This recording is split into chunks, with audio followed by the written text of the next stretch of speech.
Anu, bu yoqdan o'tsangiz. Bu yoqdan o'tgim kelmayapti.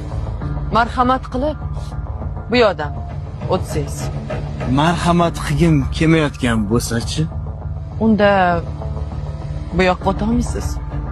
Siz ayollar juda o'zingizdan ketib qolibsizlar-ku, ha? O'rninglarni bildirib qo'yish kerak shekilli. Assalomu alaykum. Malika, sen aqldan ozdingmi? Tanimadingmi? Basadir aka, katta biznesmen. Biznesmen bo'lsa o'ziga tanidimmi, tanimadimmi? Bitta uzringni so'ragin deb poyezdgacha kuzatib qo'y. Tushunmadim. Hozir men nima uchun kechirim so'rashim kerak? Malika.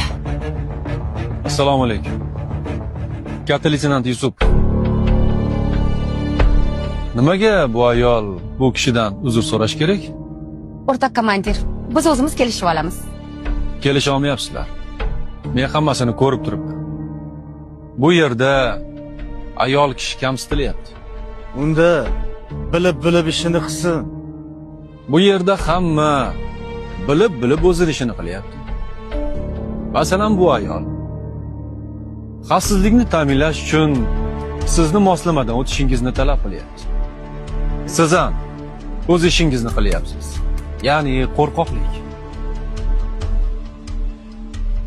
Siz ham o'z ishingizni qilyapsiz. Ya'ni oliftagarchilik. Ey. Katta leytenant. Kim edi? Yusupov. Yusupov. Og'zingizga qarab gapiring. Nimaga ishonyapsan, ukam? Qonunga. Shuni esdan chiqarmang. O'zbekiston Respublikasi fuqarolari irqidan, millatidan, tilidan, ijtimoiy kelib chiqishidan va jinsidan qat'iy nazar qonun oldida teng huquqlidirlar.